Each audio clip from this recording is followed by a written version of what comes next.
Imagine inheriting a massive, impregnable fortress. Your father spent his entire life building those walls, with blood, iron, and just brutal compromises. Right, and everyone in the realm basically expects you to simply walk up the steps, take a seat on the throne, and rule from behind the safety of those parapets. Exactly. You have the armies, the wealth, all the established alliances, but instead of taking the easy succession, you drop the crown. Wow. Yeah, you open the heavy portcullis and you walk out into the freezing, untamed steppes completely alone. You just abandon everything that keeps you safe. It's a wild premise. It really is. And that is the exact incredibly dangerous scenario teased for our protagonist, Yu Fengmian, in the promotional breakdown we are looking at today. Welcome to the deep dive. Glad to be here. Today, we are unpacking a massive promotional release from the Source Top Drama World, detailing the highly anticipated arrival of Sword Snow Strides Season 2. And right out of the gate, this source material makes a very bold promise to you, the listener. It really does. It claims that this new season might completely change everything you thought you knew about the story. And, a promotional text telling the audience to forget what they know is a very deliberate signal. They are tearing down the narrative architecture of the first installment. Yeah, they're not holding back. Not at all. We aren't just looking at the next chapter of a familiar Chinese historical fantasy. We are looking at a fundamental mechanical shift in how the story actually operates. Okay, let's unpack this. Our mission today is to dig into the specific clues hidden inside this announcement to figure out the machinery behind that shift. Right, like why exactly is this season being hyped as this massive evolution? Exactly. We're going to examine the character isolation, the extreme escalation of worldly stakes, and a highly specific casting strategy that acts as the glue holding this entire massive universe together. It's a lot to cover. It is. So the source immediately drops us into the core conflict for Xu Fengmian, stating, quote, "As the snowstorms of northern Liang return, Xu Fengmian ventures alone into the northern wild." Alone. That's the key word there. Yes, and it explicitly describes this area as an untamed land. And then it presents the ultimate thesis of the season. Will he repeat his father's fate or forge his own path to kingship? What's fascinating here is the psychological necessity of the wilderness. How do you mean? Well, in the grand tradition of historical epics, you cannot sever a generational curse while sitting in the house your father built. Oh, that makes total sense. Right. The physical threat of the northern wilds, the snowstorms, the sheer hostility of an untamed landscape is merely a catalyst. The real danger is that internal psychological threat of inevitability. Because his father's legacy is so heavy. Exactly. The text implies that his father's path to power carried a heavy, dark fate. A path paved with ruthlessness. It's the classic dilemma of the heir. If you stay in northern Liang, surrounded by your father's generals, your father's advisors, your father's laws, every decision you make is filtered through his legacy. You just become an echo. Right. So walking out into the blizzard alone is literally the only way to prove to yourself that the strength belongs to you, and not just the title you inherited. It completely strips away the entire supporting cast that bailed him out previously. It creates a blank slate. Geographically, he is off the map of civilization. Completely off the grid. And psychologically, he is devoid of his safety nets. In the known world, you survive on established resources and reputation. But in an untamed land, survival is entirely meritocratic. It's just you and the elements. Exactly. So the question of whether he will forge his own path to kingship suggests that true kingship in this universe isn't just handed down via bloodline. It has to be earned. Right. It has to be manifested through personal suffering and revelation. Yeah. The real question is, can a ruler emerge from the wilderness with a philosophy of power that doesn't require the same brutal, soul-crushing compromises his predecessor made? But, I would argue the isolation also serves a secondary, maybe a more cynical narrative purpose. Oh. Well, while the protagonist is out in the freezing steppes, having his profound philosophical awakening about what kind of king he wants to be, his absence creates a massive power vacuum back in the civilized world. Ah, right. You take the stabilizing force off the board, and the rest of the world inevitably shatters. That's a great point. The internal isolation is directly mirroring an external explosion of conflict. Yeah. Xu Fengmian stepping away from the center of power acts as the trigger. Yeah, and the source material doesn't just promise bigger battles, which, let's be honest, is standard promotional vernacular for literally any sequel. Yeah, everyone says bigger battles. Right, but this drops a massive genre-altering escalation in the lore. He really does. The text says, divine soldiers descend upon the land, and extraordinary heroes emerge. The driving question of this entire spectacle becomes, who will rule the world? That is a massive jump in stakes. Huge. And I have to play devil's advocate here because this is where a lot of shows actually lose me. Fair enough. You build a deeply grounded first season based on gritty political intrigue, succession crises, and whispered conversations in dim throne rooms. The human element. Yes. And suddenly, we're talking about literal divine soldiers descending from the sky to fight for world domination. Doesn't drastically escalating the scale to involve the heavens risk entirely alienating the fan base that fell in love with the human-level politics? It's a valid concern. It just feels less like a natural evolution and more like, well, jumping the shark. A lot of historical fantasies absolutely destroy their own internal logic when they attempt that leap. It's a massive risk. Okay, so I'm not crazy for worrying about that. No, not at all. But if we analyze the mechanics of epic storytelling, raising the stakes to a rule-the-world level and bringing in divine elements is often a structural requirement when dealing with a protagonist who is outgrowing their original limitations. See, I push back on the idea that it's a requirement. If the political intrigue of Northern Liang was compelling enough to build a massive fan base, why can't the narrative just dive deeper into the complexities of human governance? Like staying in the political sandbox. Exactly. Why introduce gods into a story about men? Because the concept of the divine in this specific genre is rarely about, literal monsters from the clouds.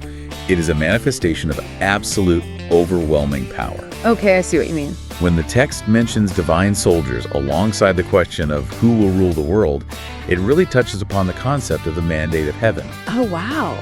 The old order is so thoroughly broken that the foundational rules of reality are shifting. You cannot keep a character who is meant to redefine kingship playing in a regional political sandbox. He has mastered that level. He needs a bigger test. Right. The emergence of divine soldiers represents a paradigm shift that forces the protagonist to confront power on a philosophical, almost cosmic scale. That actually brings up the second half of that quote from the source, which I think is really the saving grace of this whole escalation. The heroes part. Yeah. It says, extraordinary heroes emerge. Plural.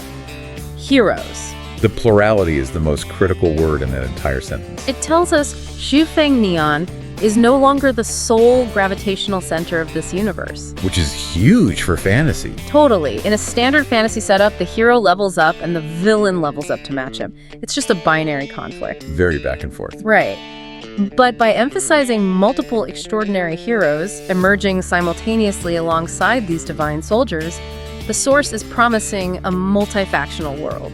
The world isn't just getting bigger, it is getting significantly more crowded. Which is so much more interesting. Exactly. The power vacuum we discussed earlier isn't just drawing in mystical threats, it is elevating other human contenders who legitimately believe they are the protagonist of their own story. Everyone thinks they're the hero. Right. You have different perspectives, different moral codes, and different factions, all clashing for the ultimate prize. So it's not just man versus God. No, the scale expands to include the divine, yes, but the human politics actually become infinitely more complicated because there are suddenly multiple legitimate, superpowered contenders vying for the throne. That is a massive narrative gamble, though. I mean, you are essentially telling the audience that the survival skills Xu Feng Nian learned in the Northern Wilds are going to immediately be tested against foes who operate on an entirely different plane of existence. It's a trial by fire. Literally. But bringing divine soldiers onto a screen presents a massive practical problem for a television production. The visual execution. Yes. The moment you introduce heavy CGI elements and world-ending stakes, you risk the material feeling completely weightless. Oh, absolutely. It can very easily look like a video game cutscene if the human beings standing in front of the green screen don't sell the gravity of the situation. You need an anchor. The more fantastical the external threat becomes, the more grounded and realistic the human reaction must be to maintain the suspension of disbelief. Which brings us to the most illuminating part of this entire top drama world breakdown. The casting strategy. This is where it gets really interesting. It is. This is where the production team reveals how they plan to pull off this high-wire act. They didn't just give us a vague promise of a bigger world. They handed us the specific resumes of the people hired to make us believe it. It's a very deliberate flex. As a seasoned C-drama viewer, Looking at this cast list is like looking at a masterclass in demographic and tonal engineering. Let's examine the alchemy of this ensemble, because it's brilliant. You have the anchor for the masses right at the top, Lin Gangjin. A certified, undeniable box office magnet. Oh yeah. The text points out his 2009 debut in The Blue Cornflower, but anyone who follows the industry knows it was the 2011 phenomenon Scarlet Heart that cemented his status across Asia. He was massive in that. He has carried huge, financially successful projects like Young Detective. He brings that blockbuster, idol-level appeal that basically guarantees millions of viewers will tune in on day one. You need that draw for a show this expensive. Definitely. And alongside him, the source highlights Zhang Tianyang, who is a pure genre veteran. We are looking at a filmography that includes Swordsman, Perfect Couple, Princess Huiyang, and Bloody Romance.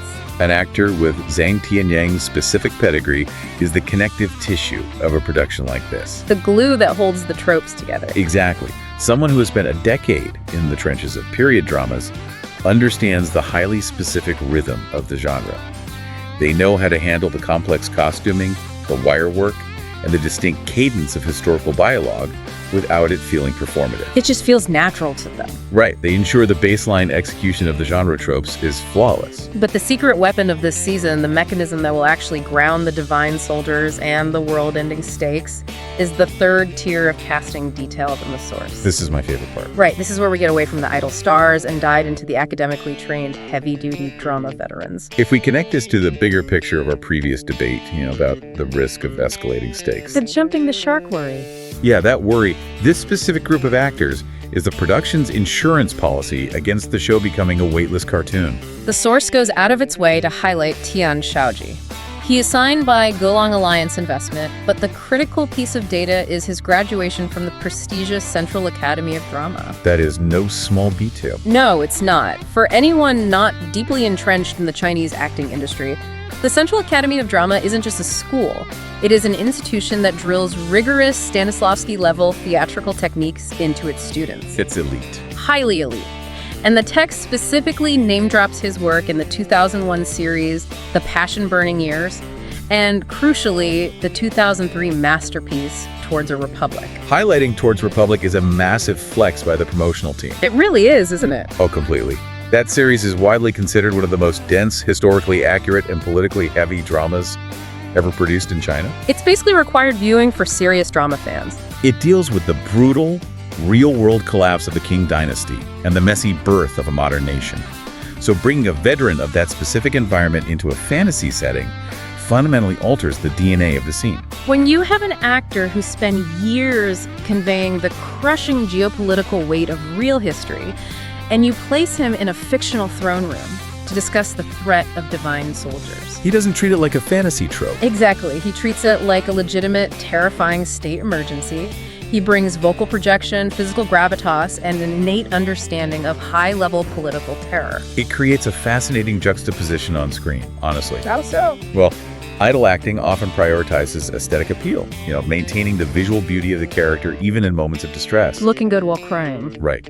But theatrical, academic acting prioritizes the raw, often ugly reality of the emotion.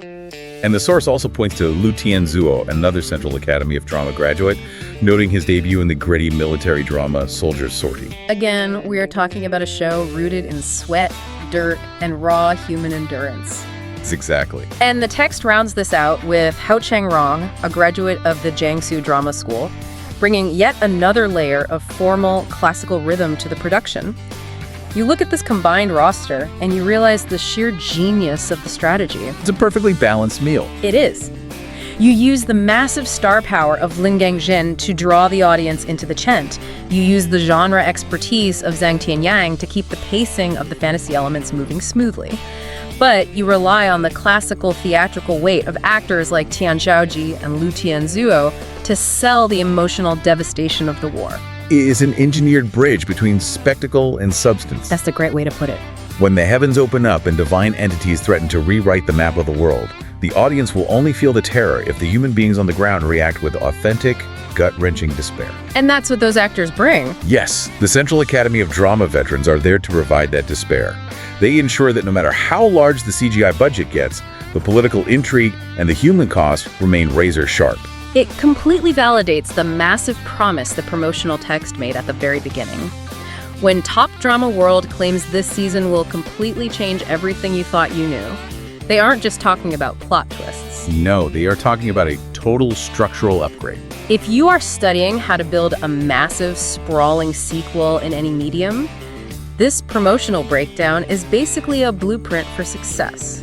It really breaks down into 3 distinct, deliberate narrative layers. Right. First, you strip the protagonist of his institutional power. You force Zhu Fengnian out of the comfortable halls of northern Liang and into the freezing isolation of the northern wilds. He has to figure out what kind of man he actually is without his father's army backing him up. Exactly. Second, you shatter the ceiling of the known world. You introduce divine soldiers and multiple extraordinary heroes to completely destabilize the political landscape. Ensuring the hero isn't just fighting the same villains in a different location. You got it. And third, you hire classically trained, heavyweight theatrical actors to serve as the emotional bedrock. Guaranteeing that the audience actually feels the crushing weight of those escalated stakes. It is a delicate balance. It is. You lure the viewer in with the promise of unprecedented world-ending action, but you retain their investment through the complex, grounded human drama executed by a highly curated cast. The fantasy provides the canvas, but the academically trained actors provide the texture. It's brilliant. You get the epic scope of a myth, but the gritty, bureaucratic dread of a real-world war room. But, tracing all of these threads back to the beginning of our discussion. Back to the snowy steppes. Yeah, back to the solitary figure of Zhu Fengnian walking into the blizzard to escape the shadow of his father's legacy. This entire evolution of the show leaves us with a rather dark, lingering thought to chew on. A philosophical paradox embedded right in the premise of the season. Exactly. The source hinges everything on the question of whether he will forge his own path to kingship or repeat his father's fate. We've established that his father's era was defined by ruthlessness, and Zhu Fengnian is seeking a new way forward. But let's look at the reality of the board he's playing on. The world is swarming with extraordinary heroes, divine soldiers are dropping from the sky, and multiple factions are waging a war to literally rule the world. The environment he is trying to conquer has become exponentially more lethal than the one his father navigated. Exactly. So, if Zhu Fengnian actually wins, if he survives the northern wilds, outmaneuvers the extraordinary heroes, defeats the divine soldiers, and ultimately claims the power to rule the world. Can he actually remain fundamentally different from his father? Right. Doesn't the sheer horrific scale of a war for the world demand the exact same brutal compromises, the exact same paranoia, and the exact same sacrifices that built the fortress he walked away from in the first place? It's a terrifying thought. You can walk out into the cold alone to prove you are your own man, but if your ultimate goal is still to conquer an empire, you might inevitably have to become the monster you were trying to escape. The throne itself might be the curse, regardless of who sits on it. That is definitely something to mull over. Until next time, keep diving deep.